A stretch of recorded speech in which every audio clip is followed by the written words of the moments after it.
All right, everybody. This is Clint Arthur, and I am here to view the post on Facebook. Yeah, I want to view this post on Facebook. Why not? I am here with Dave Nassaney, also known on television as Dave Nassaney.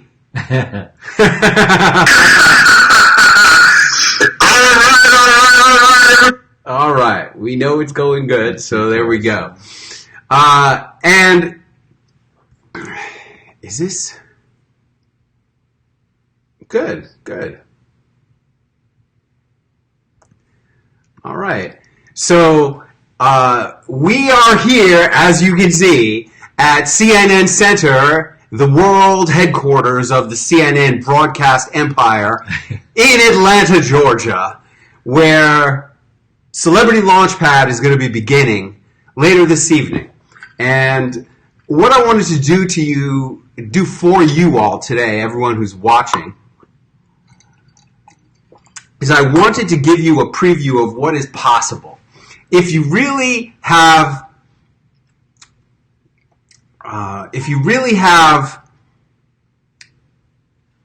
aspirations to become somebody and make it happen, what is possible? Because this young man right here, this very handsome young man, he says to me, he signs up for Celebrity Launchpad, and he says, who is the person who, and by the way, do you want to Facebook Live this on your own channel? Sure. Do you have? I can just share it. You could share it. I can share it. All right. You want to share this to your channel. So let's do that. You can share it live? Can you share it live? I don't know. Do you have Facebook on your phone? I do. Do you want to start using it on your phone? You can do that as I continue to introduce you. But this young man, he signs up for Celebrity Launchpad, and he's like, has anybody ever booked themselves on television before even coming to Celebrity Launchpad? And I said, as a matter of fact, yes. There was Liat Gat, the knitting girl, and she booked herself on 3 TV appearances before coming to Celebrity Launchpad. And in fact, she was late on the first day because she was on television on Fox 5 Las Vegas. And that's so far the best we've had. And he goes, well, I'm going to book myself on 10 shows. And I'm like, oh, yeah, right. This mild-mannered, honestly, you were kind of milquetoast. You know that, right? Yeah. Yeah. I'm an introvert by nature. He's introverted by nature. And you notice I'm talking loud. I want you to talk loud, okay? So, because that gives you more energy. But he's like, I'm going to book myself on 10 shows. And I'm like, okay, good. Well, I encourage that. I think that's fantastic. And I'm all for it. If you want to do it, please do it, And by the way, those of you who are watching, I see there's a bunch of you out there. Vivian and Rick Barker. Oh, hey, Rick Barker. And Rob Christensen. Hey, Rob. Good to see you. And Kim Highfield. Good to have you with us. And Ben Bragg. Hey, good to have you. And Anthony David Adams. And if you would share this with anybody, if you would share this with anybody who's an entrepreneur, an author, a speaker, a coach, somebody who has a message that they want to get out into the world, because what this is really all about is getting your message out. That's what Ali always says. We help you get your message out. Now, to me, I think that's funny, but, it seems to resonate with a lot of people, and that's what we help you do. So if you would share it. Hey, Marianne, good to have you here. If you guys would share it. I'm just going to get my phone and start doing a little stuff, too. This way I can respond. So I'm on your page, and I hit the share button, and I said share now. Does that mean this broadcast is going to go on my page, too? Is that how it works? Yeah, I think so. Okay. So it's thinking about it. I've got 3 bars. There we go. All right, good. So what this is all about is getting your message out. And I know there's a lot of magic messengers on here. people who have already been through Celebrity Launchpad. This will be a great Facebook Live for you, because here's a guy, he hasn't even been to Celebrity Launchpad yet. He's here at CNN Center for this weekend's Celebrity Launchpad, which is going to be beginning tonight with the webinar. Yeah. But he hasn't even been. And how many shows have you already been on, Dave Nassaney or Nassaney, whichever you prefer? Lucky 13. 13 appearances. And my 14th is scheduled on Pearl Harbor Day, December 7th. In Fresno, California, number 55. A fine day to go on TV in Fresno, I can assure you. I wouldn't answer the phone. I had to actually drive to Fresno and bang on the door to get them to. She goes, "Oh, it must have gone through the cracks or something." Seriously? Yeah. You banged on the door? I did. They let me in. They buzzed me in, and then they looked at me and they says, "Oh, I thought you were somebody else. You have to leave the building now." I says, "But I'm here to see so-and-so." And she says, "I'm sorry, you have to leave." I says, "Well, here, give her my card. I've been calling. I've been leaving messages." And the next day, I get an email from this woman for the first time, and she says, "I'm so sorry. I must have missed your email. When can we schedule you?" So if it doesn't work, if the phone calls don't work, if the emails don't work, if the voicemails don't work, go down there and knock on the door. You're not the first person to do that. You're the second person that I know who's done that. Oh, who's the first? The first person who did that, she was from Phoenix, Arizona. Gosh, this was a long time ago. I mean, she did that back in 2012. 5 years ago. 5 years ago. I just want you to know, I didn't make a special drive. I was in the neighborhood visiting my wife's aunt. Well, this woman didn't make a special drive either. She was appearing on another TV station in the same. She actually appeared on 2 TV stations in the same city that day, and she knocked on the door of the third TV station. This was in Yuma, Arizona, and she says, "Hi. I just was on TV on ABC and NBC, and I figured since I was in the city on a special trip just to appear on TV, I wanted to share this message with your audience too. If you have any airtime that I could help you fill." And should have done that in South Carolina. She was on TV. Yeah, she was on TV. Look, if you are on TV, this is one of the first teaching points, and I'm going to get a pad and paper because we're going to be loading these people up with teaching points today. So I'm going to get a pad and paper so I don't miss out on them myself. So talk amongst yourselves. Keep entertaining them, Dave.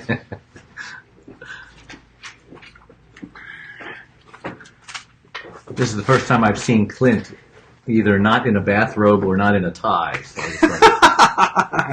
but he is wearing pink. I chose this outfit. Signature pink. I chose this outfit. This is your I'm expanding casual business outfit. I'm expanding my celebrity costume options. But for Facebook Live, for the casualness of Facebook Live. So the first teaching point is that when you are in a city, hustle your celebrity. That's first of all. Hustle. Number one is hustle. Here's a guy. He's like in Fresno, and he's been trying to get the people on the phone. And what did you say to the lady when, did you mention that you've been booked on all these shows? What was exactly? Tell us about how it went when you knocked on the door of which affiliate was it? ABC, NBC, CBS? It was NBC. NBC. You knock on the door of the NBC. KC. He knocks on the door of the NBC affiliate in Fresno, and what exactly? How does it go? Well, they buzzed me in by accident, and she says, "Oh, we were expecting someone else. I'm sorry. You have to leave the building now. This is a secure facility." It's always very secure. No, it's serious. I mean, this happened to me when I was in Phoenix, Arizona. I'm on the show, and they're previewing Dr. Oz. On the Dr. Oz show that day was the 700-pound woman. Okay? And they keep previewing. And then I do my segment, and then I'm leaving. And as I'm crossing the lobby towards the doors, and once you go through the door, that's it, because it's a secure environment. The airport. You can't come back. It's just like the airport, exactly. And I'm crossing the lobby, and who do I see out of my corner of my eye? I see a woman who looks like she must weigh 350, 400 pounds. Not 700, but 350 to 400. And I get to the door, and I'm literally standing with my face against the glass, about to push the bar to go out the secure door. And I'm thinking to myself, is that the 700-pound woman? The one who was on Dr. Oz? And I'm like, it's gotta be. I mean, who the hell else could it possibly be? And then I think to myself, well, if that's really the 700-pound woman on Dr. Oz, I should go get a selfie with her. She's a celebrity. And then I think to myself, do I want a selfie with the 700-pound woman? How's that going to help me? How does that serve my ego? I'm thinking this. Really, I'm sharing my innermost thoughts with you guys. How does that serve me to have a photo with a 700-pound woman? Really? Is that going to help me? And then I thought, you know what? She's a celebrity. I get celebrity photos. Every celebrity I meet, I get photos with the celebrity. I do. So I go over to the lady, and she's on a little scooter, right? She's on a scooter. And I say, excuse me, are you the person who was on Dr. Oz? And she goes, why, yes, I am the person who was on Dr. Oz. And I said, could I get a photo with... I said, no, first I said, I didn't hardly recognize you. And she goes, I know, I've lost over 300 pounds since I was on Dr. Oz. See, she was committed to changing her life. That's why she went on TV. That's what we do. We go on TV because we want to change our lives, because we want to improve. Have you been improving? He's been improving. Everyone tells me I look different, I walk different, I sound different, so it must be true. It is true. I look different. I'm looking at myself on the screen, and I says, that doesn't look like me. Yeah, you're like, who is that guy? Right. So, and some of my fans, they're say hello. Hello. So we're sharing on both our pages. Yeah, cool. Good. Hi, Fran. Hey, Fran, welcome. From I think you're from Idaho. No, South Bend. Never mind. Gonna get it wrong. All right. So I say to the lady, well, can I get a photo with you? Yes. She goes, I go, can I get a photo with you? She goes, she turns to her friend. She goes, did you hear? He wants a picture with me. Nobody's ever asked me for a picture before.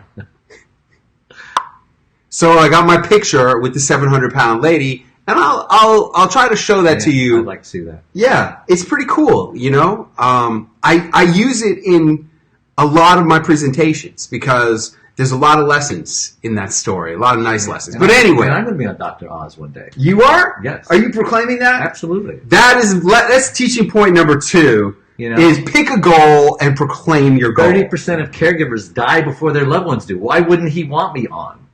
Hell yeah. Caregiving, the Dr. Oz show, I'm sure, is watched by tons. It's a perfect match. You are going to be on Dr. Oz. Absolutely. And if anybody on Dr. Oz show is watching this, he's going to be ready for you soon. Just like Tracy Herbert was ready for you. Tracy Herbert came to Celebrity Launchpad. Let me ask you this. Have you watched the videos in the members area of the Celebrity Launchpad members area? Of course, you told me to. Okay. How many of them have you watched? All of them. All of them. All of them. That's another thing nobody does. I thought it was strange. You says, at the very minimum, watch these. And I says, what do you mean? Watch all of them. I agree. When I'm a student and I pay a lot of money to go to a class, Celebrity Launchpad is not cheap. It's a tremendous value, but it's not cheap. It requires. I believe that as a coach, as a consultant, you must charge your clients a lot of money if you want them to get great results. Because the ones who don't pay a lot of money or who negotiate you, way back, we had a couple people negotiate us when we were like $7,500. And they would say, well, I only want to pay $5,000. And we took them. Those guys always got bad results. Never, ever negotiate with a coach or a consultant on price. Price is the wrong thing to negotiate. Get what you pay for. You can negotiate other things. You can negotiate special treatment, special service, blah, blah, blah, lots of things, but never negotiate the price. It's a bad thing. All right, so Tracy Herbert came to Celebrity Launchpad. She watched every video. How about the behind-the-scenes videos? Have you watched those? I got the most out of those. Because it's a little nerve-wracking being in the green room and just freaking out, moments before you go on the air. But you show us that, do your vocal exercises. It's like you're about to sing a song, you're la, la, la, la, la, la, la, and stuff like that. And it just takes away the intimidation. And I just thought of you. Good. And I love the way you just say, and always smile. I see that face and my teeth come out. Just great. Yeah, well, smiling that's going to be number 3, smile, okay? A lot of good notes. I mean, really, guys, the stuff that we talk about, it seems easy. It really does seem easy. But I've already got 3 big notes right here. Hustle your celebrity. So when you're in town, knock on a door and say, hey, I've been on 12 TV appearances recently, and I'd love to come on your show. That's called hustling your celebrity. Next, pick a goal and proclaim it. He's already picked that he's going to be on Dr. Oz, and he's been here on a live Facebook Live broadcast proclaiming that he's going to be on Dr. Oz. That's exactly what Tracy Herbert did. Yeah. She came to Celebrity Launchpad. She watched all the videos. She did all the training. How about 4th talking point, which is when you pay for training, do the actual training. That's, it seems common sense, but it's not. Do the work. How about that? Do the work. And by the way, can I get a thumbs up? I just want to make sure you guys are hearing us loud and clear and you're seeing us loud and clear. Can we get some thumbs up? Can we get some hearts? If you can see us loud and clear, if you can hear us loud and clear, can we get some hearts or thumbs up? I would really appreciate it. I just want to make sure everybody's getting a good feed. Is that good? Anybody? Yes, Vivian, thank you. Appreciate it. All right, good.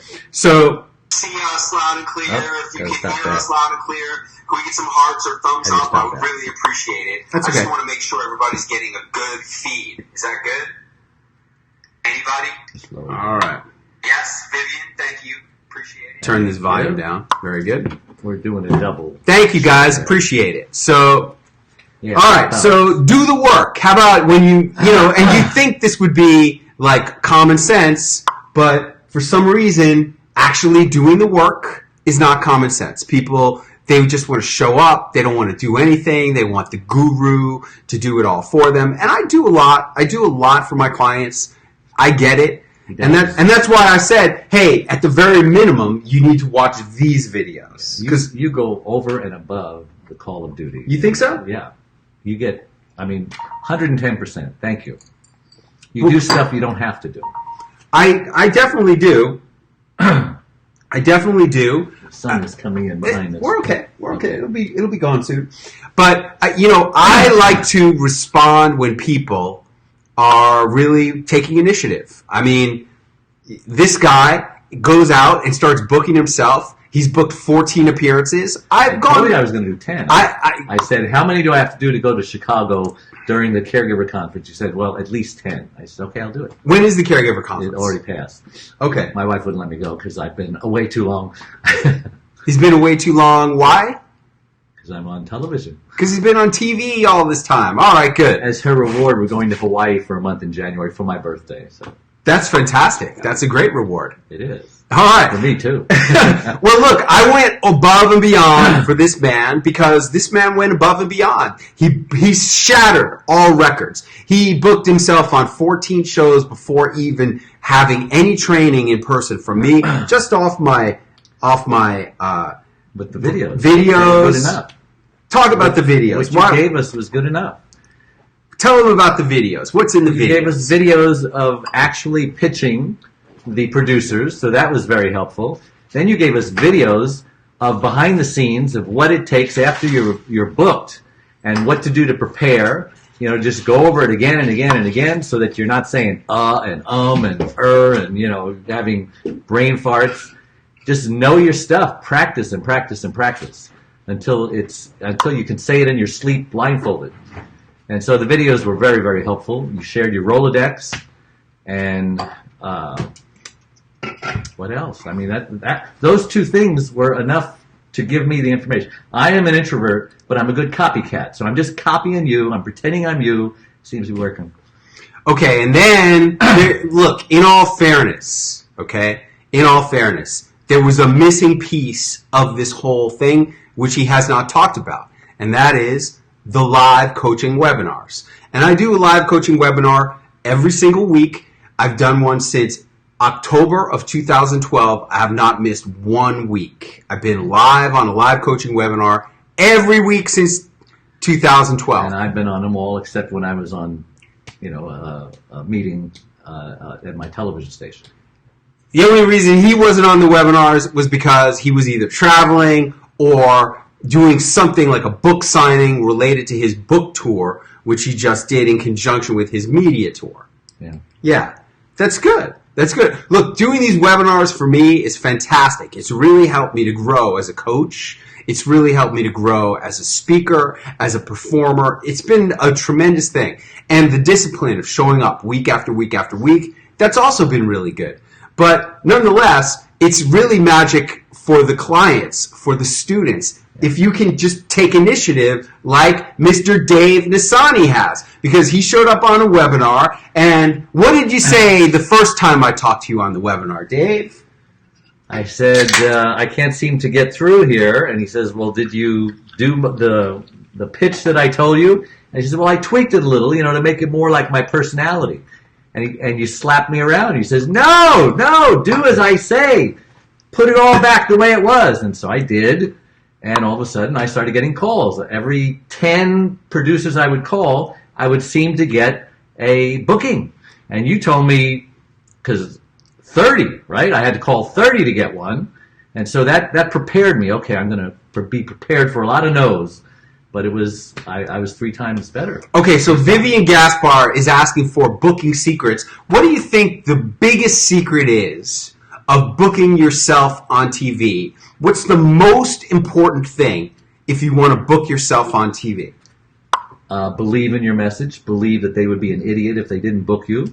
Believing in your message. Okay, let's break that down because that's easier said than done, right? I mean, you believed in your message the first week when nobody would answer your calls, right? That's true. Okay. All right. So what are the components that enable you to, really, you got to think about it. I really want you to think about it. What is the number one thing you need to do to book yourself on shows? You talking to me? Yeah. It's the confidence, like you said. I love what you said about, I called a producer in New York one time, and I asked him, or he asked me a question, and here's what happened. Click. And you talked about the 1 second. The New York second. The New York second. New York second. And so it's true. I had to learn how to talk fast. I had to practice my pitch. Hey, are you the one who books the shows? See, and I said it wrong right there. Because you can't even hesitate 1/2 a second. You just got to act like a professional and just let it all come out. And that takes a lot of practice. And I haven't booked shows in a couple of weeks. So, see, even not saying that line for 2 weeks made me hesitate. Okay, so he just gave you 3 nuggets right there. He said, number 1, the first thing he said was, talk fast. Then he said, you have to be professional. Those are 2 different things. They're really important. And the third thing he said was you have to practice. There's so much coming at you right now. Those of you who've been through Celebrity Launchpad, tremendous refresher material going across the Facebook Live here, okay? But he said you have to talk fast. Now, how do you get to talk fast, Dave? Practice. And I have a script. You can cheat when you're on the phone because they don't see that you're reading it, so you got to read it like you're not reading it. Okay, there's another one. 8, script. All right, now this is a super powerful one. I'm putting a big star next to number 8, script. Because a lot of people, they don't want to do the work required to create a script. They just don't want to do it. That's too much work. That is just too much work. Successful people do what unsuccessful people are unwilling to do. That's true. Successful people will do what other people who are not successful are unwilling to do. But if you want to be a professional speaker, and speaking on TV is pretty professional level speaking.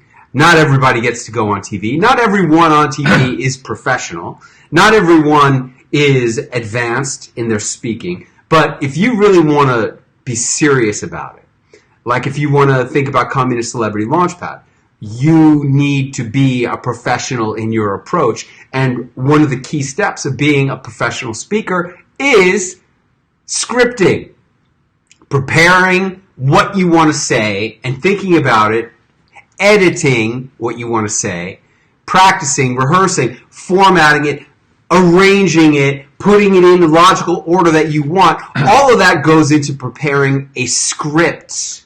And a lot of people don't want to do that. That's a lot of work. That is definitely a lot of work. Every single anchor of the shows that I've been on, they're scripting. They've got the teleprompter going. So they don't even know what they're doing. They're just following the script that somebody gave them. They're just reading off the teleprompter. If That's they can do all it, they're they can doing. do it. That's all they're doing. Well, look, they're professional teleprompter readers. That's what they are. They just read stuff. And Rough Cut Rollins says a script is lengthy and hard to do. Knowing a format or using a template helps overcome that obstacle, in my opinion. Clint helps write the script. I write the scripts for my clients because I know what should be in a TV segment, and I know what should not be in a TV segment. And there's a lot of stuff that should not be in a TV segment. There's a lot of stuff that should not be in a TV pitch. Isn't that right, Dave? Yeah. And what happened was he put a lot of stuff into the pitch that had no business being there. It was just getting in the way, and it all had to get removed, and it had to get adjusted into something that was going to get booked, because you need to sound like a professional. Yeah. You took the X-Acto knife and you just took out all the clutter. Yeah. There's no room for extra words. No extra words. Let's put that in script. No extra words. Well, we already have 8 talking points, and all we were doing was scratching the surface. I mean, that's really all we've done right now is scratch the surface of what it takes to book yourself on TV. And we're going to keep going. So what would you say after these items, what would be the next idea that would come to mind as far as booking yourself on TV? What is required? Well, I know that each time I do it, it gets easier and easier. And then it snowballs, it magnifies. It's like the law of multiplication. Because now I can say, I've been on ABC in South Carolina, I've been on CBS in Palm Springs, and it just builds credibility. And it's like they're saying, wow, maybe you should be on my show too. Okay, so that is also hustling your celebrity when you say, I've been on this show, I've been on that show, I've been on the other show. That's displaying your credibility and your bookability on all of this. However, that also talks about number 9, which is make the calls. Yeah. And make the calls when you have to make the calls. And I'm on the West Coast, so a lot of the calls I had to make at 1 and 2 in the morning. And fortunately, I'm a night owl, so I could do that. But for those of you who are not night owls, that means you got to get up at like 3 or 4 in the morning, one or the other, because that's when they're there. And you got to get them before the show. If you get them after the show, they're too busy producing it. And so call and be disciplined. And you don't want to drag yourself out of bed. There were many times I did not want to drag myself out of bed when I was doing the morning calls, but I just did it. And the rest of the day, I was kind of sleepy, but, it was worth it because I got the bookings. All right. So I heard here, make the calls. And then I heard him say, be disciplined about making these calls. Hey, how many days of work did this take? Well, the whole process was about a month. And I worked maybe 4 or 5 days a week, because fortunately they're off on weekends. I can be off on weekends too. And I would probably spend 1 or 2 hours doing it a day. It's not exactly true. Which part? That they're off on weekends. Okay? Unless they have a weekend show. There are weekend shows, yes. And there's a lot of great producers who do weekend shows. And famously, I was doing one of my VIP speaker training events, and I said to everybody in the class, I said, hey guys, I got to take a couple minutes right now because I got to make a call, but I want you all to listen. And I literally cold called a producer in front of a class and booked myself on a weekend show in Phoenix at 10 o'clock in the morning on a Saturday. There's a question from Vivian Gaspar. What do you think is the best local time to reach producers, Dave? Well, if you're talking about a morning show, then they come in, they work the graveyard shift. So they're coming in like midnight their time zone, and then they go home about 8 o'clock in the morning their time zone. So it depends on what time zone you're in. You want to catch them right when they get to work, or maybe 30 minutes after they get to work so they can have time to settle down. And usually on graveyard shift, there's nobody there. They answer the phone. So I find that there's basically 2 times that producers work. What are those times? Graveyard? Okay, what are the exact times? Midnight to 8 a.m. Midnight to 8 a.m. is one. And what's another common time when you would say, you'd say, hey, when does that producer work? What's another time, a time range?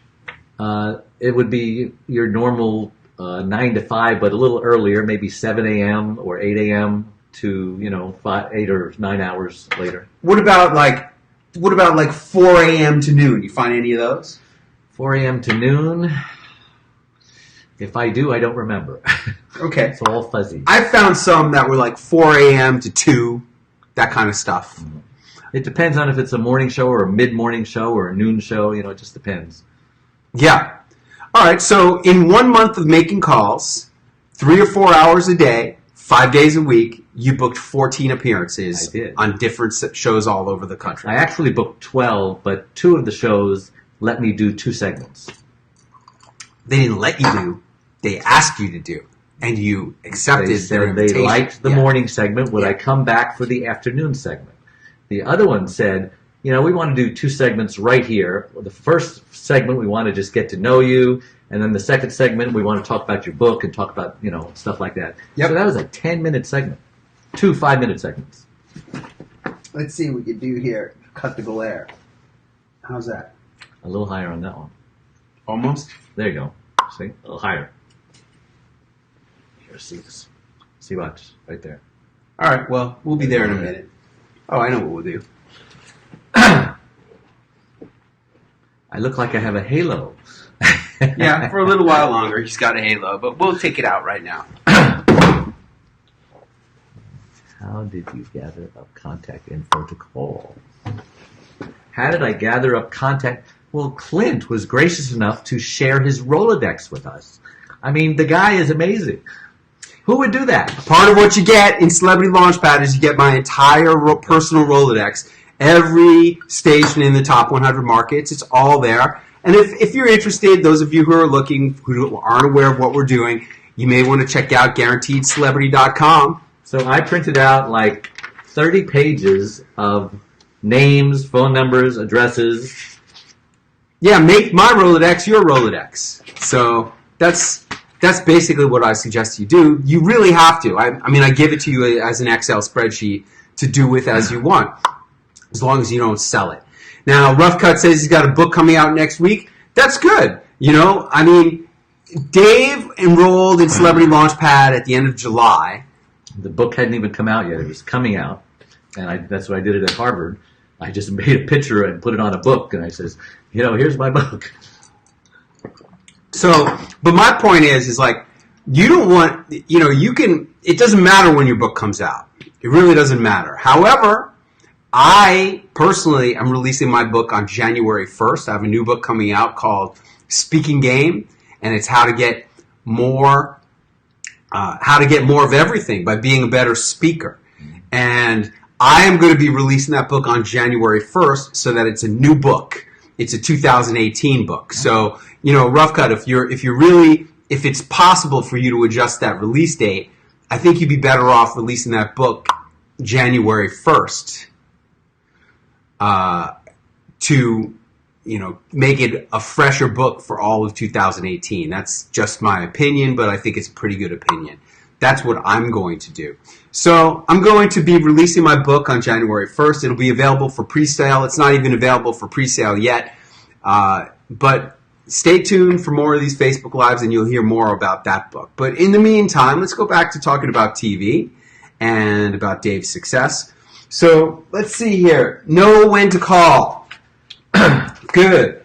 Be disciplined and make the calls. There's a lot of discipline here. How hard is this really, Dave? I mean, it depends on if you're a disciplined person. You know, I have a business. I have a gas station, so you know I've got a lot of discipline. But I can be lazy too. But when I'm motivated, I'm not lazy. Yeah. Now, really, he is an ideal client. He has a business that's successful, that throws off cash, and that allows him to pursue his real passion, which is helping caregivers. Tell us about your passion for caregivers, Dave. Tell us all about that. They don't know. 21 years ago, my beautiful wife, Charlene, God bless her, had a massive stroke that left her severely speech impaired, paralyzed on the right side. And at that moment, I mean, I became, had something in common with 4 famous celebrities: Hillary Clinton, Queen Latifah, Dwayne "The Rock" Johnson, and Henry Winkler. All caregivers. So now I travel the country doing my pitch, speaking on CBS, NBC, ABC, Fox News, just sharing people my important message: how to prevent your loved one's illness or disease from actually killing you. Yeah, very nice. And I also share my message of caregiving. I speak about it constantly. I just shared the stage with Suzanne Summers at Harvard. Really? Yeah. Oh, that's true. And a lot of people don't understand that the 65 million caregivers out there, 30% of them will actually die before their loved ones do. And then the lucky ones who don't die, well, they're just going to need a caregiver for the rest of their lives. So this is a message that everybody needs to hear. And there's 3 things that caregivers can do to actually prevent their loved one's illness or disease from actually killing them. Hey, were you always able to talk about this the way you do right now? Because that was very nice. Fluid, professional, informative, entertaining. No, I needed... Were you born like that? I don't know if I was born like that, but when I practice and when somebody's directing me and I've got a winning script in my hand, I just memorize it. Because, you know, I used to say I have Swiss cheese for memory. You know, every now and then I hit a hole, and there's like, because I'm a member of Toastmasters, and every now and then I would hit a memory hole. But I've learned how to, you know, work it so that people don't know that I know what I say. I can. Well, let me ask you this. How has 13 television appearances impacted your ability to perform and do what you just did right there? It's like you're always ready, you know, and it's great. It's affected my speaking for the better. My Toastmaster speeches are better. And it's almost like taking an improv class, because improv teaches you to think on your feet, you know, so that when you don't have a thought, something comes in, or you can make something up, or you can just do a little song and dance and it makes, this is part of the show.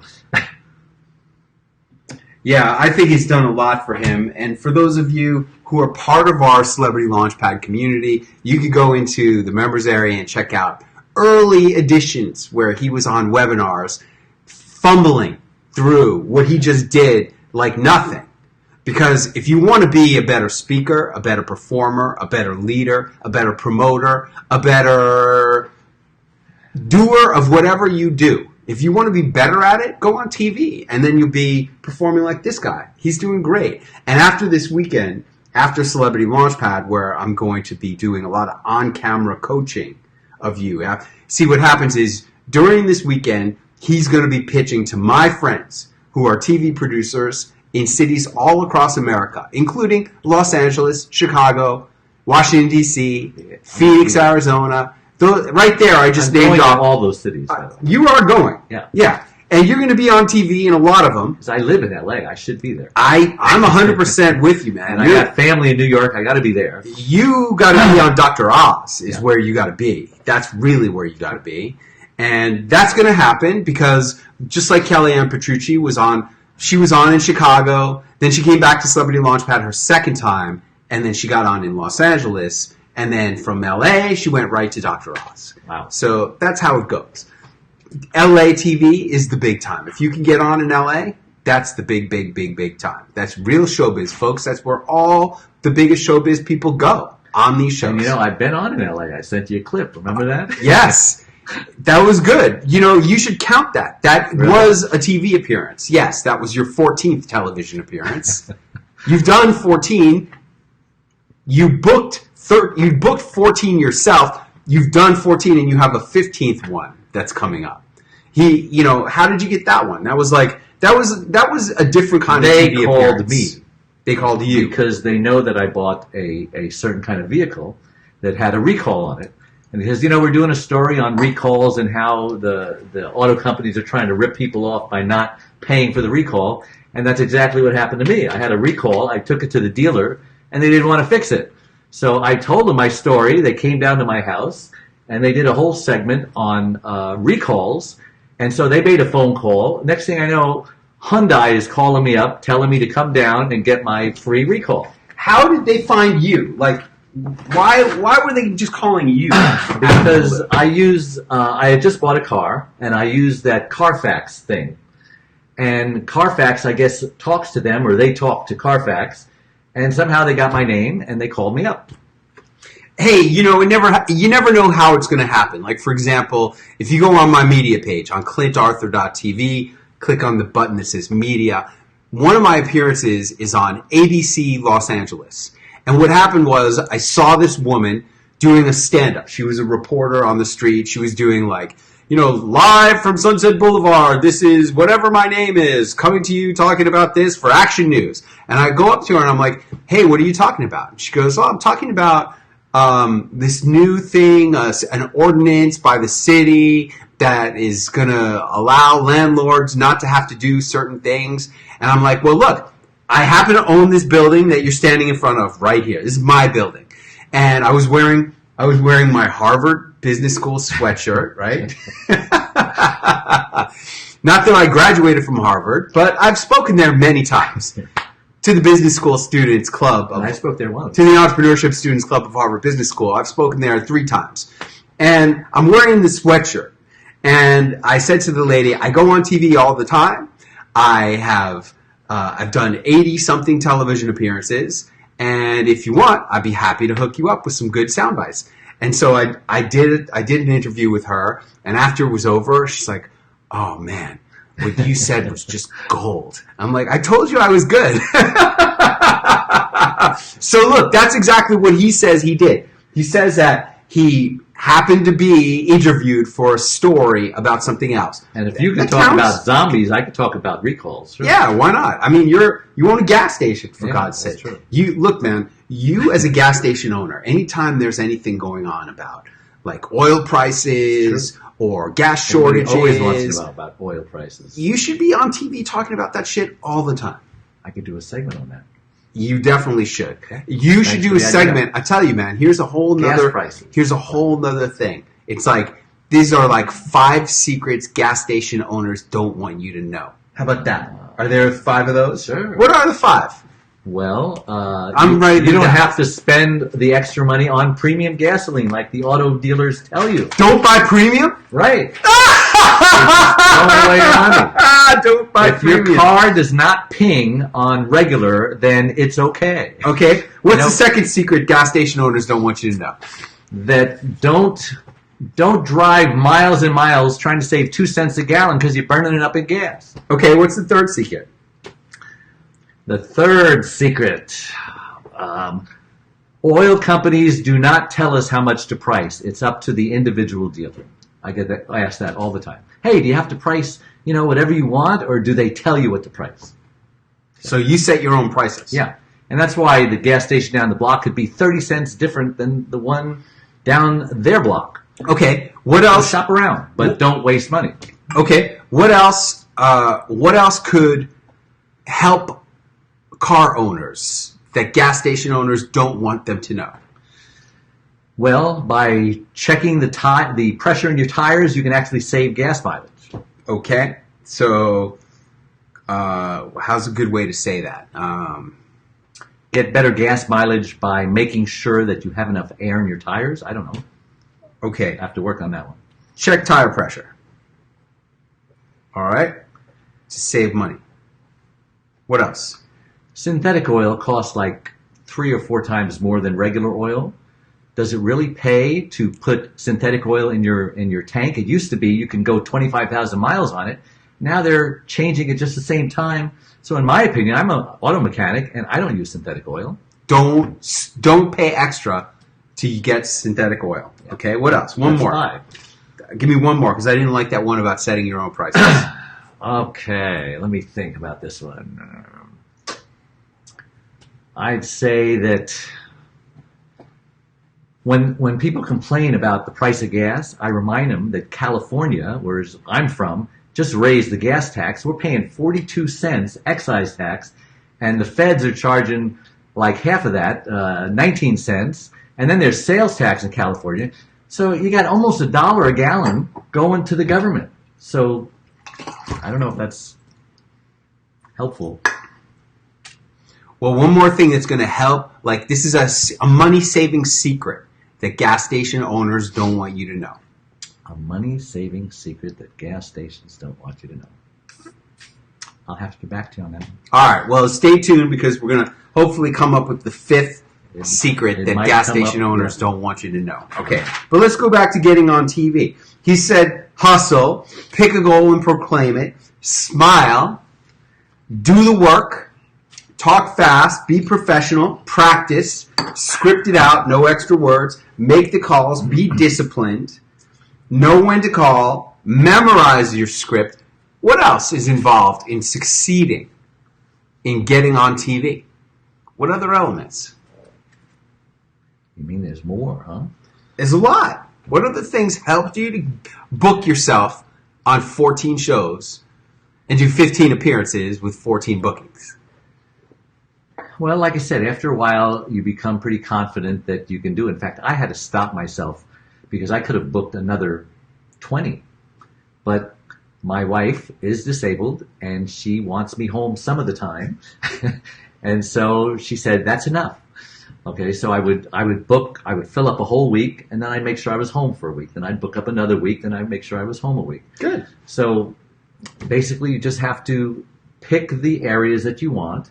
And then after you get one booking in a city, forget the other areas. Start calling around the cities so that you can make that trip, that plane fare and the hotel worthwhile, because I had 4 bookings in a city. And so each day I would rent a car or an Uber, and I would go to the next television station. So that really brings the cost of traveling down when you can book 4 or 5 in one city. What is the cost of going on TV, Dave? Roughly $400 per show when you average it out and you figure it out.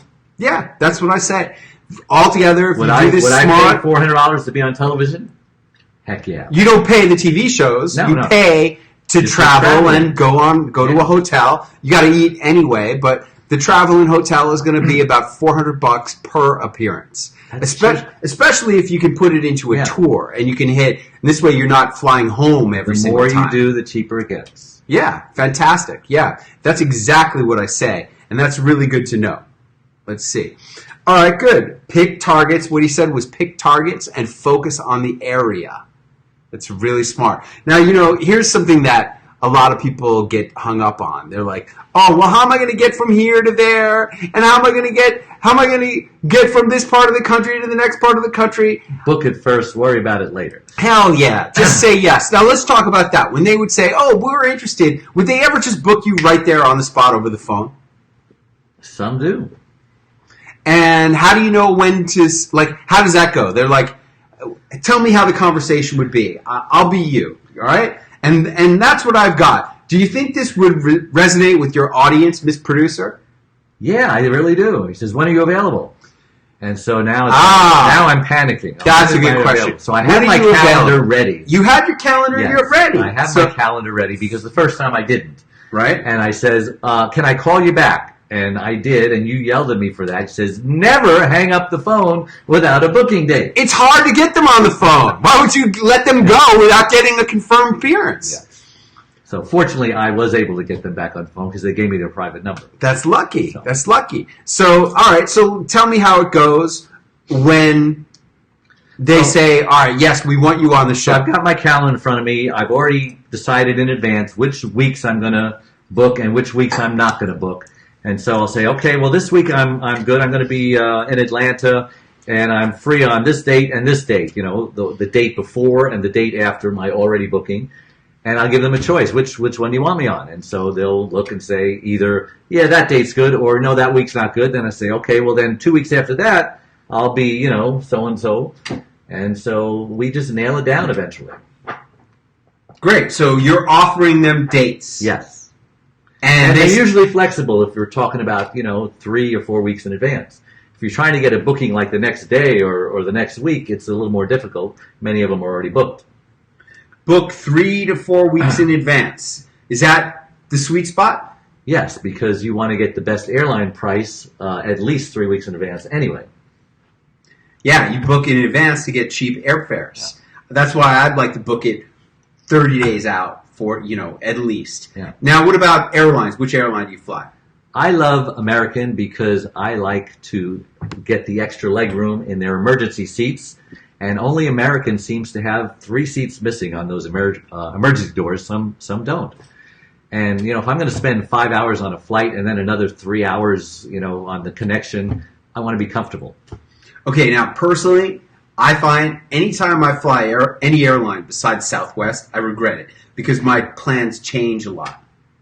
So I always try to fly Southwest Do they let Airlines. you cancel? Oh, yeah. Southwest, Really? You can change, you can cancel, no penalty. The only difference is because you may be changing during a period that's closer to the date that you want to travel, you may have to pay a higher fare because you're close. Seats or no? They're open seating, first come, first serve. However, if you cancel or change your flight, you get full refund, no penalty. So that's good. You also get to check 2 bags. And I know a lot of people don't like to fly Southwest because there's no first class. But, for me, the flexibility is more important because I find every time I book any flight that is not on Southwest Airlines, every time I end up losing the flight, everything that I paid. Really? Yep. You change your mind often?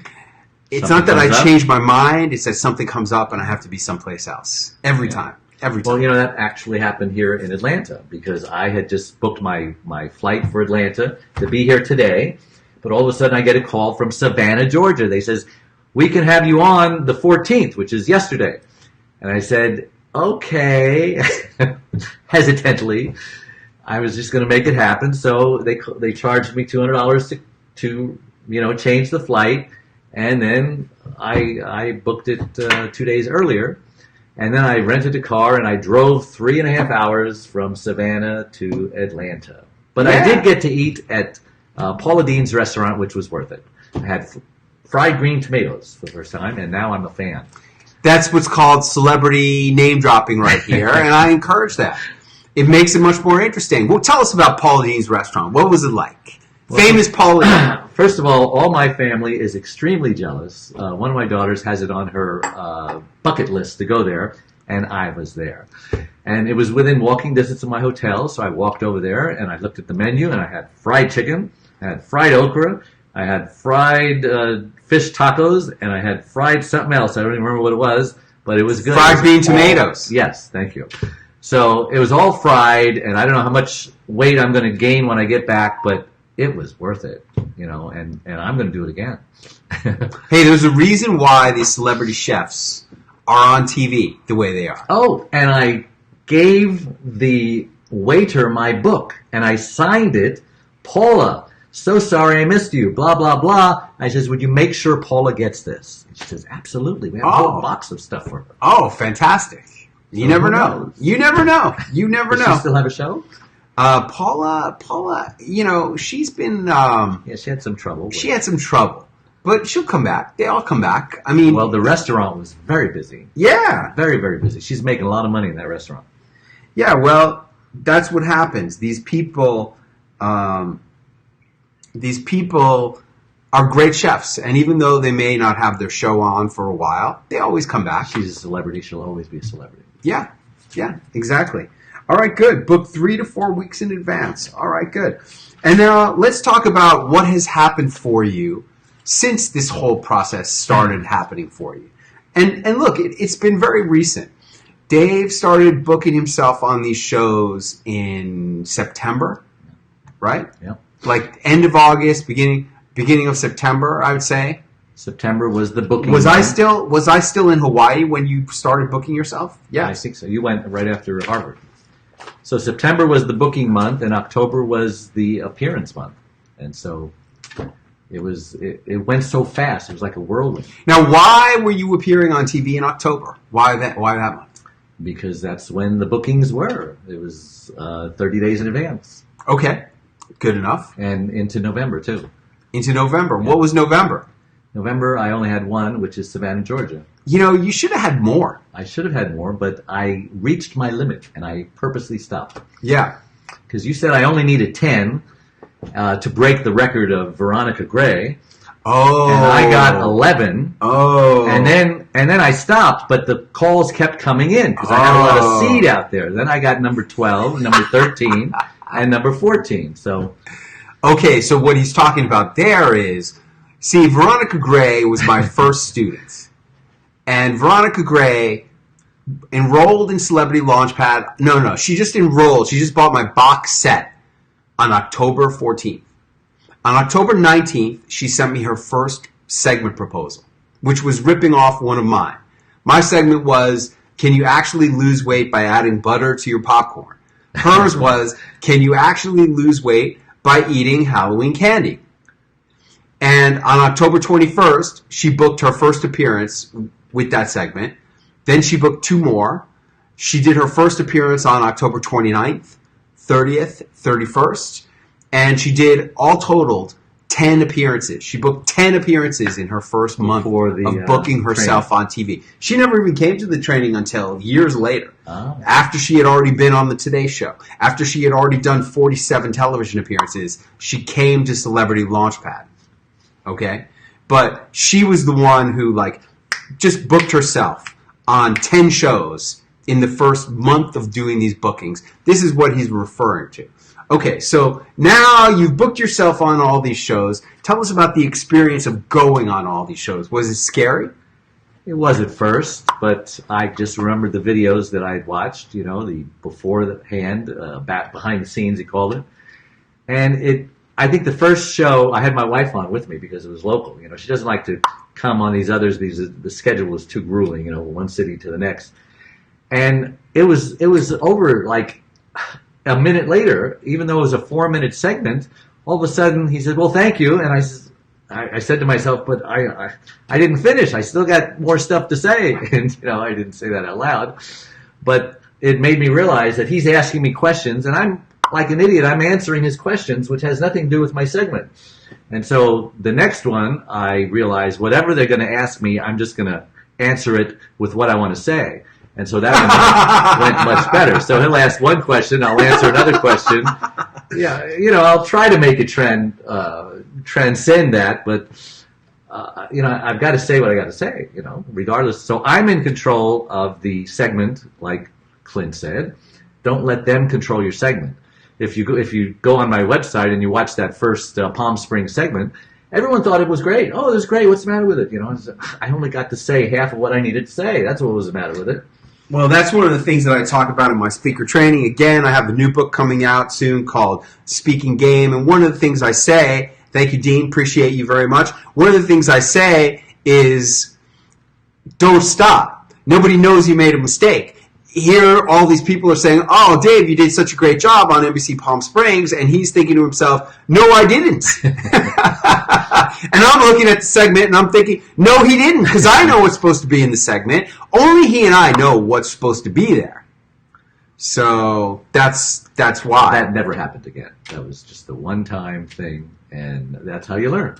Yeah, I mean, there's only one way to learn. Look, you think you've seen a lot of TV shows, right? You've watched a lot of TV. How hard could it possibly be, right? To be great on TV. But it's not quite so easy. Yeah. It takes practice and it takes experience. And you never know what to expect because every host, every anchor is different. Some will be very obedient and do what you say, ask the questions you want them to say.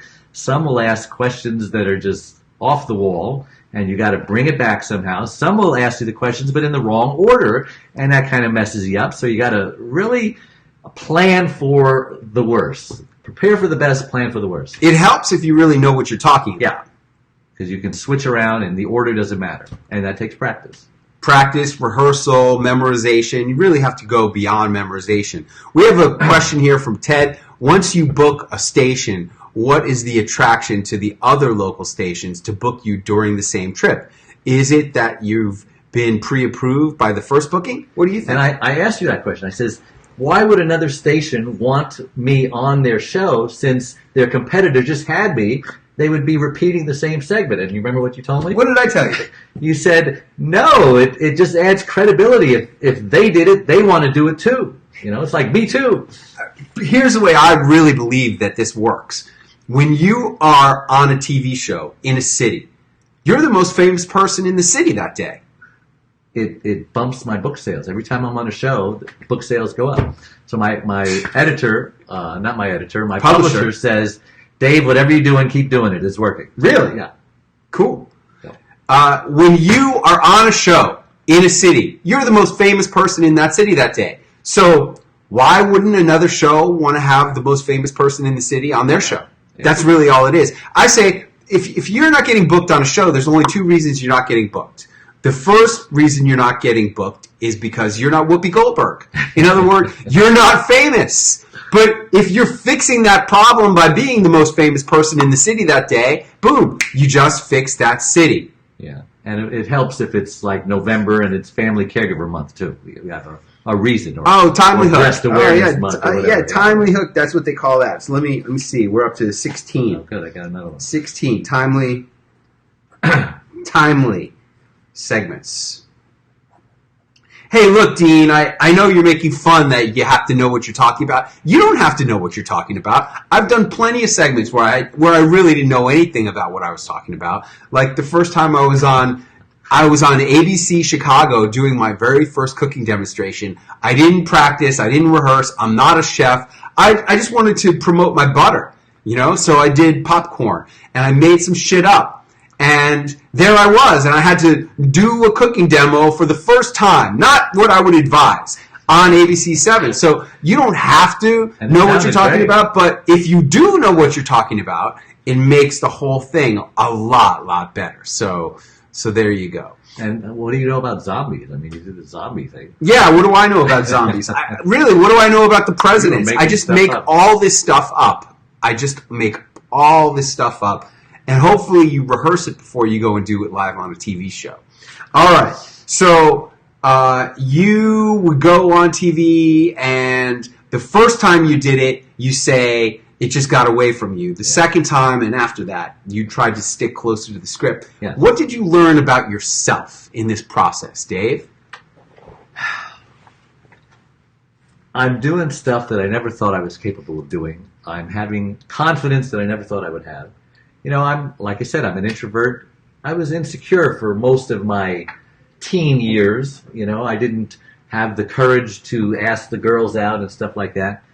And finally, when I was 18 years old, the head cheerleader liked me, and that was a big boost to my confidence because all of a sudden, everybody liked me too because I was associated with a celebrity, the head cheerleader, the head varsity cheerleader. And the same thing's kind of happening here. All of a sudden they see me with a picture of Suzanne Summers sharing the stage. That made me famous right then and there. Everybody wants to know. Oh, yeah. And then now I'm on ABC, NBC, CBS, Fox. I'm even more famous now. And somehow people are impressed with celebrity attachment. I don't know why, but they are. And so I'm kind of a celebrity as well. I go in, oh, can I get your autograph before you become too famous, or wow, you're just kicking butt. Wow, you're on fire, just my children tell me they're proud of me, my employees tell me they're proud of me, strangers who don't even know me tell me they're proud of me. So it's really a boost to your confidence, a boost to your self-image, which everybody's self-image could use a boost because we all have been damaged through childhood and all of that. We all have issues. Everybody's dealing with something. And this just feels good. Wouldn't you agree, Clint? Oh, I think it's a lot of fun. I think going on TV is a lot of fun. It is fun. Why is it fun, Dave? Why do you think it's fun? Well, because it's new, it's different, it's an adventure. People actually act like they care what you have to say. They treat you like you're important. They treat you very nice. They treat you like you're somebody, and it's always nice. Who wouldn't want to be treated importantly or like you're somebody? Why do you say it's like an adventure? Because you never know what to expect. Like I said, every anchor is throwing a different, it's like baseball. They're going to throw you a curveball, then they're going to throw you a fastball, then you just have to know what ball to hit out of the park so that it's a home run. What else is an adventure about this? I mean, not knowing what to expect when you get to the show. I mean, look, you go to a TV show, and the producer has invited you to come on to talk about whatever you've agreed to talk about. And you know what you expect. But then what happens when you're there can be completely different. Am I right? Yes. And you brought up something before, say we have a gas station. All of a sudden I'm starting to think, wow, I could do a different segment. They don't always have to be caregiver segments. I'm starting to think of different things that I can do, and I know I can pick up the phone and pitch it. So it's like I don't even need you anymore. Well, look, you could do. See, folks, this is the ultimate tool for entrepreneurs, because if you have something you want to promote, or if you have some ideas you want to work out, do it on TV. Call up a show, book yourself on the show, and once you start going on these shows over and over, then you become friends with the producers, and you call them up and you say, hey, I really want to come on and talk about this. I got like 5 great talking points. These are them. 1, 2, 3, 4, 5. What do you think? And they're like, wow, that sounds good. When do you want to come on the show? That's the way it goes. And it allows you an opportunity to take an idea and transform it from just a thought to something real, because you have a 3-minute clip on ABC News talking about that. So I love the long-term, far-reaching leverage it all provides for years to come. I still leverage stuff I did decades ago. 100%. I'm still using clips today that I shot in 2010, 2009, when I was on Iron Chef America in 2009. I still use that clip all the time. And you can continue to use this stuff forever, and it just gives some real credibility to everything that you're doing. So you're right, now you're starting, like Dave, here we are, we're at the beginning of Celebrity Launchpad. You've been doing TV now for about 2 months. You've been traveling all across the country. It never occurred to you to do something about a gas station, did it? Never.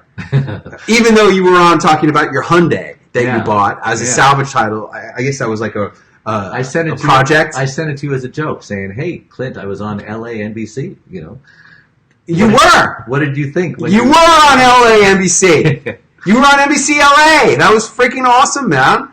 That's good. So my point is that now you're starting to have your mind opened up as to the possibilities. And this weekend at Celebrity Launchpad, I'm going to teach you dozens and dozens of ways to make more money, have more impact, have more influence, and to fulfill on your destiny, whatever that may be. Even if you think you know what your destiny is, maybe that's not it. Maybe you have a bigger destiny and you don't even know what it is yet. I'm going to teach you how to find your destiny.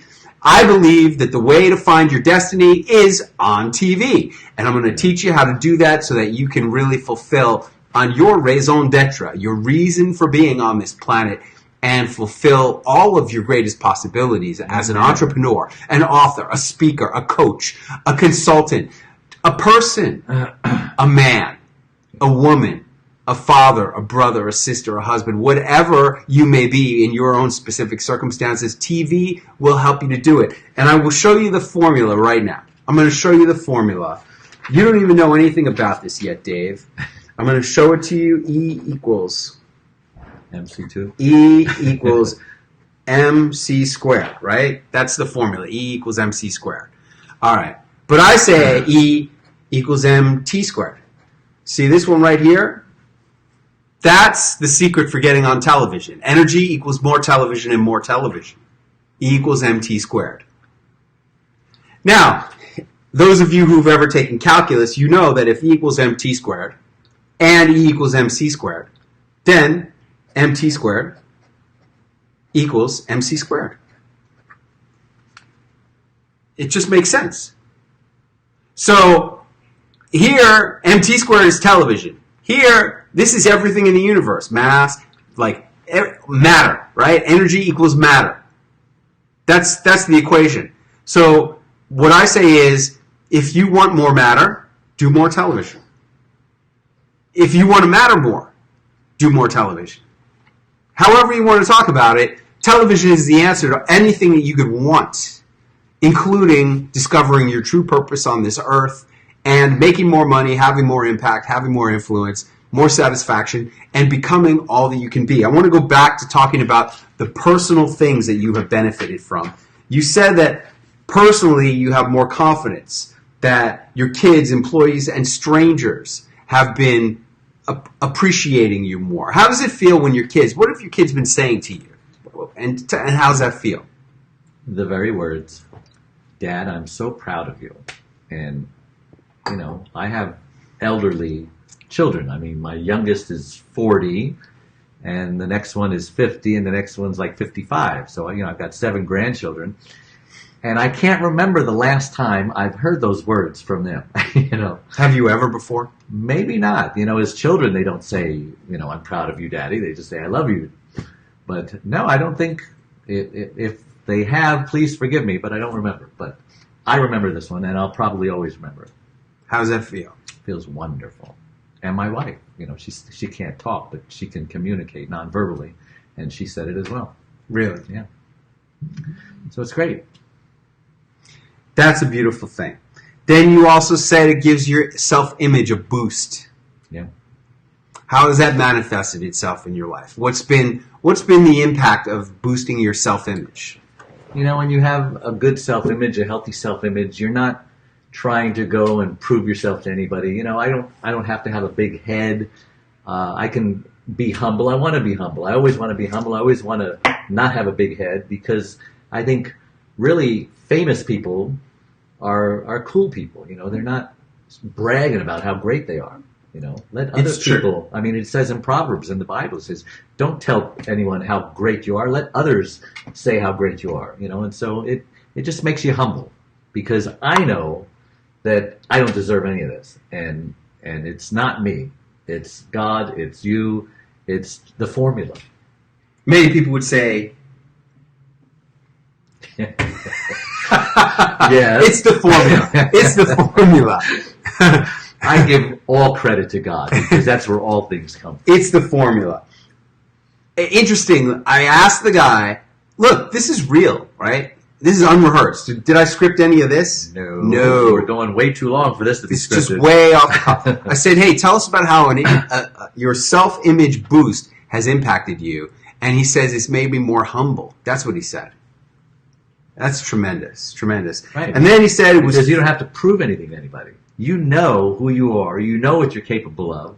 So you just kind of Joe Cool, Speaking about humble, I'll just happen to have an interesting photo here. You have a humble photo? I do have a humble photo. I have a photo from Vegas with Mike Tyson. Oh, Mike Tyson. And you look like you still got your ear. Yeah, I still got my ear. Where is the photo with Mike Tyson? Later, please. You have one with Mick Jagger, too. I don't have the photo with Mick Jagger. I'm waiting on that photo to arrive with Mick Jagger. They wouldn't let you take it with your phone. They would not let me take it with my phone. You could not have anything in your hands. Okay? I have this little pen that's a camera. And you click the button. They would never have known. Oh, man, I want that. They call it the spy pen. You know what? I screwed up, and I should have done a lot of things that I didn't do. But I'm telling you, when you do these things, when you do these high-pressure situations where you're meeting giant celebrities... What was I thinking? It's not easy. It really is not easy. So, where is my Mike Tyson photo? Come on, Mike, where are you? I think it's in my favorites. It's got to be in my favorites. But it's a very good story. Listen, the reason I mention this is because I said to Mike, Mike, what's the most important thing you ever learned? What did he say? He said, stay humble. I mean, no hesitation. No hesitation whatsoever. Stay humble. That's what the guy said. I was at my mastermind last week with Craig Dustwalt, and he asked me to come up to the stage, and he never does that. He looks humble there. He'd have to be humble with all he's been through. Right? Okay, so what happened at your mastermind that you were going to say? Well, first of all, I walked through the door. I was a little late, and someone came up to me afterwards and says, Dave, I had to look twice because I didn't know if it was you or not, because you just were different. You were walking different. You were looking different. And you had this, your head was held high, and oh my gosh, I think it's all the television you've been doing.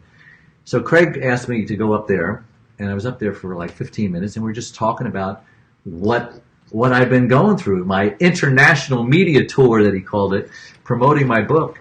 And he just started asking questions, what's it like, and how do you put everything you want to say into like 3 minutes, 4 minutes? And it was great just sharing, because he had never, apparently I was never important enough to go to the stage. How long you been in that mastermind? 4 years. 4 years. 4 years in the mastermind, never called up to the stage. Right. Not until I met you. Wow. Congratulations on that. But look, that shows you are making it happen. And they're noticing. Whatever's happening, they're noticing. Do you feel different? Do you feel like, your messaging or your product or anything really has changed? I feel like the same person, but I feel like I'm a new, improved version. Mm-hmm. Like on television, new and improved. Clean's better. Yeah, you are on television, new and improved. You are new and improved on TV. I just want to stay humble and just have it all work, Good. Well, look, that's the great part about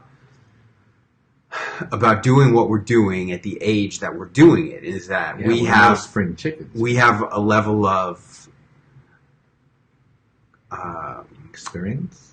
We have a level of maturity. That's the word I was looking for. And we hopefully will be able to keep our feet on the ground. And by the way, you should keep your feet flat on the ground. Thank you. Okay? Because this is an interview. And you'll be able to maintain your equilibrium and not let your own PR go to your head. That's really important. Once you start believing this stuff, it's over.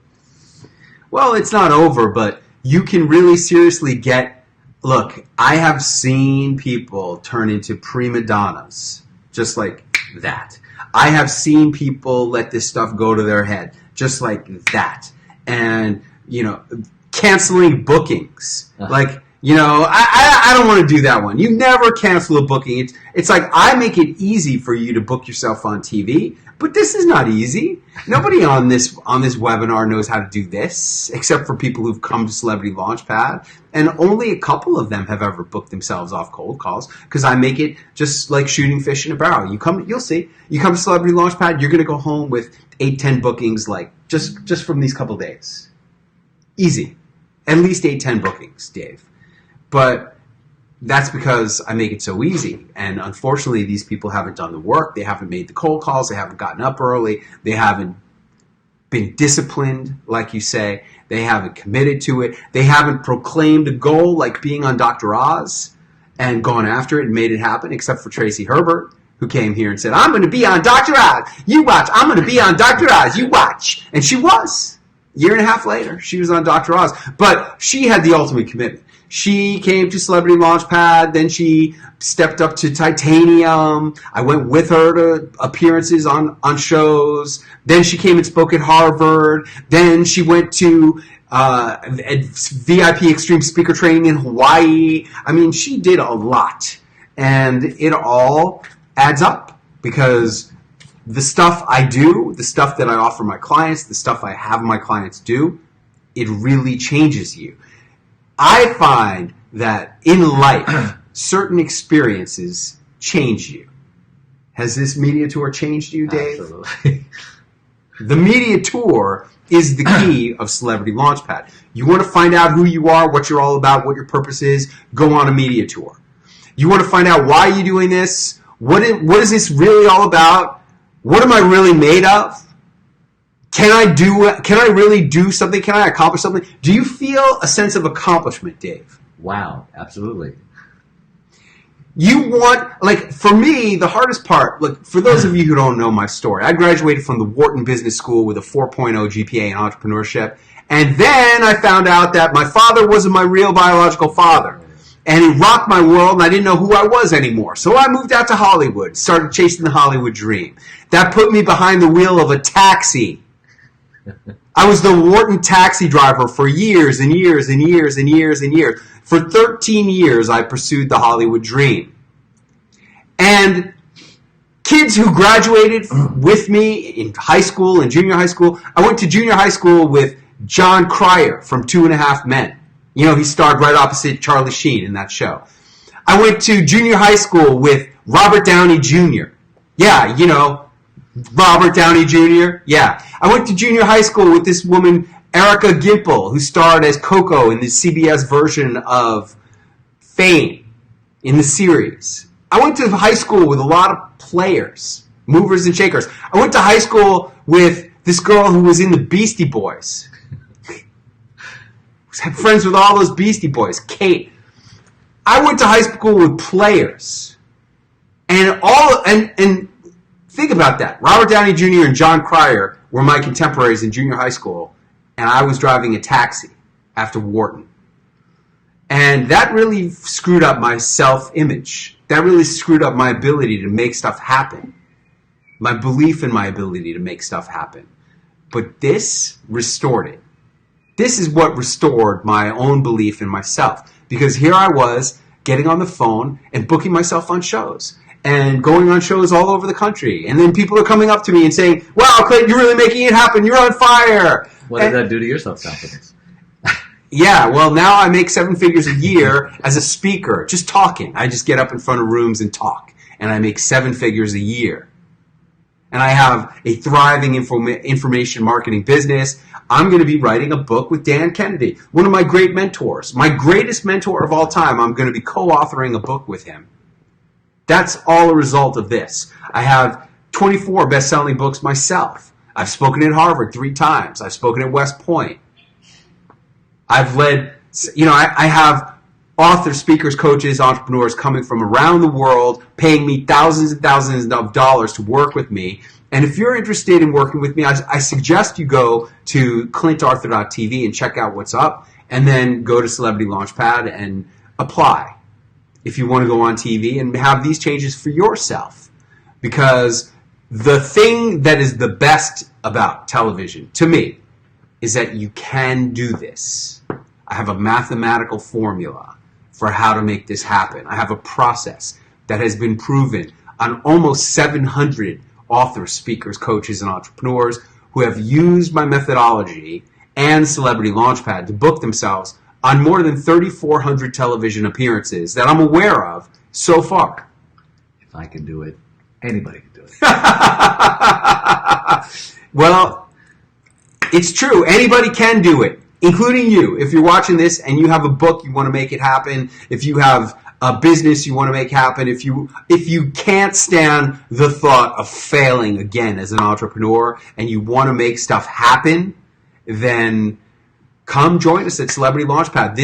Vivian says, Clint, you are an amazing leader, mentor, and you never cease to wow. Hey, I lead leaders. That's what's made me the leader that I am. Everyone who comes to Celebrity Launchpad in some way in their life is a leader. Many top leaders have come through here. Lisa Sasevich, a top leader in the experts industry, has graduated from Celebrity Launchpad,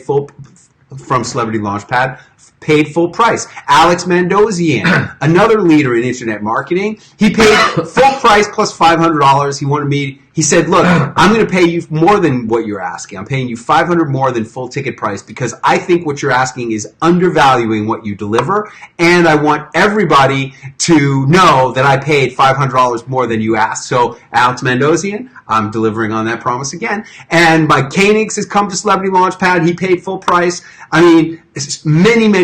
Tracy Repchuk, Davin Michaels, A.G. Morishta, Tracy like many Tracys have come, and I can't remember her last name, the one I'm thinking of. I mean, a lot. Annex Single has come to Celebrity Launchpad. A lot of leaders have come, and that's helped me to become a great leader. The networking itself is worth the price of admission, but if you're interested in doing something where you can really make it happen,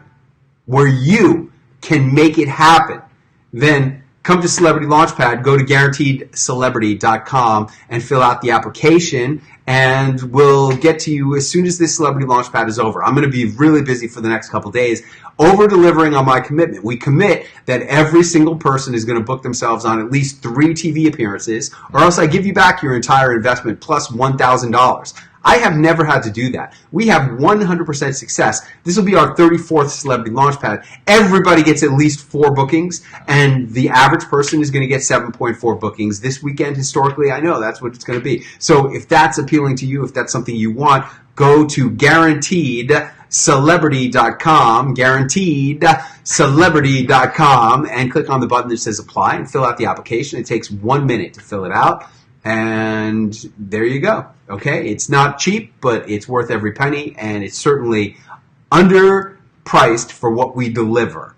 Even though it's a lot of money, it's underpriced for what we deliver. What else on personal level? Hi, Margaret. Hi, Margaret. Anything else that you want to talk about on a personal level, Dave? No, I'm hungry.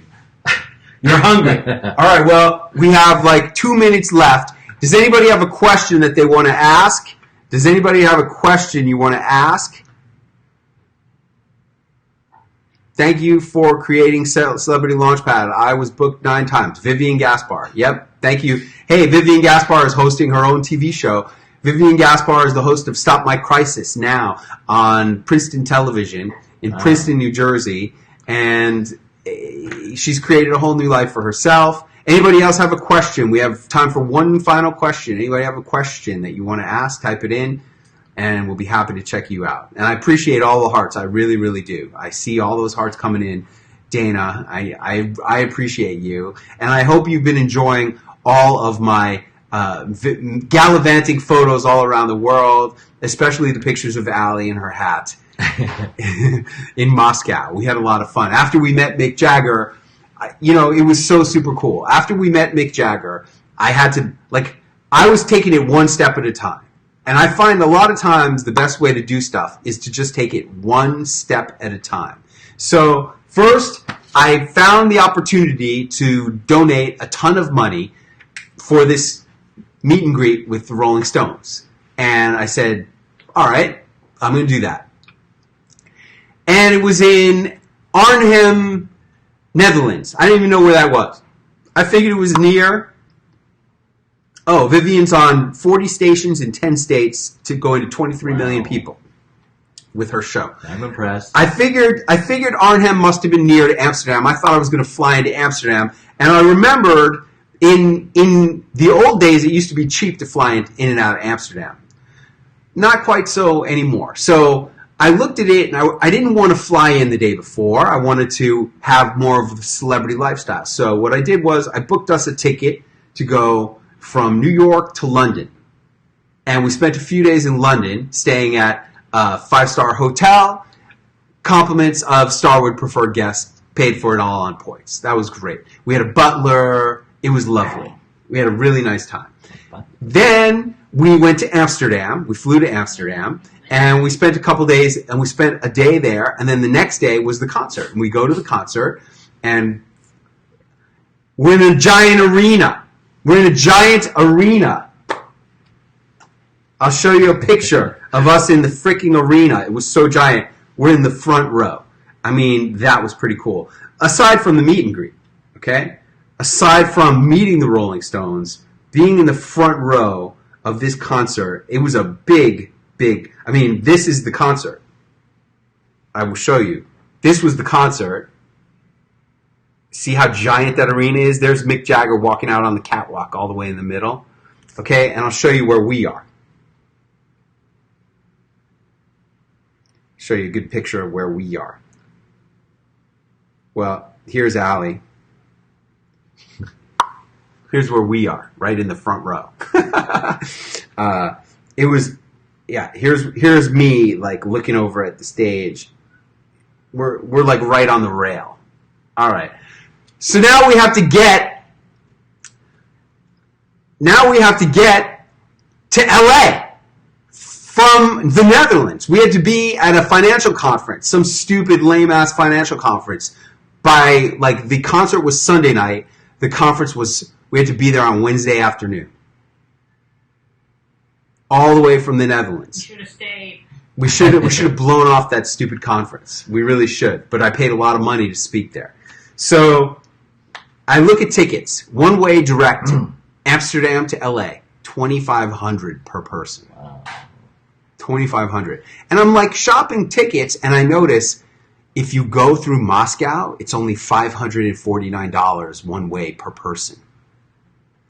And then I'm looking, like originally I'm looking direct flights, and I'm like, stopping in Moscow, how long are you in Moscow? I found a flight that gave us an 18-hour layover in Moscow.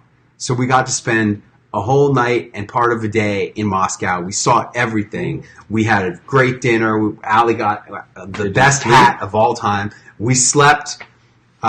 We fully enjoyed our hotel room at the 5-star hotel, the National Hotel. We dined at the best fish restaurant in Moscow. We had caviar. The only thing we didn't do was see Lenin's dead body in his glass tomb. That's all. I want to see that. I want to go back just to see dead Lenin. You can Google it. I want to see it. I want to see dead Lenin.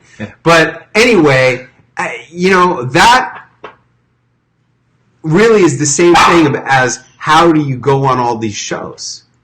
See, I just looked at this and I said, you know what? I want to meet Mick Jagger. I want to meet Keith Richards. I want to meet all the Rolling Stones. I want to be first row in a Rolling Stones concert. I want to have that experience. And I don't care what it's going to take. I'm just going to make it happen. And that's what going on television is all about.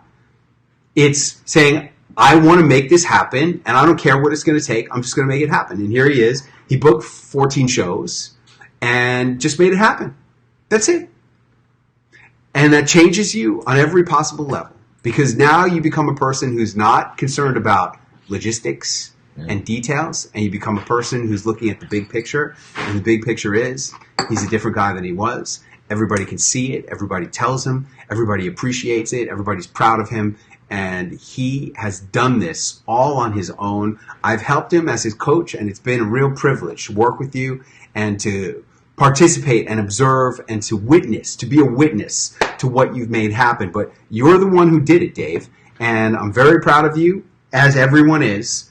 And I really want to thank you for just being a great example of what is possible if you put your mind to it and take the fear out of it and just do what I say.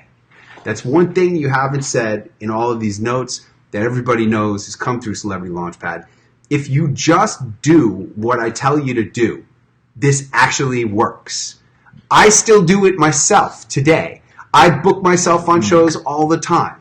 And if you just do what I say, I just booked myself on a show December 12th in Las Vegas to promote my new book, which is coming out. Look for my new book, folks. It's called Speaking Game.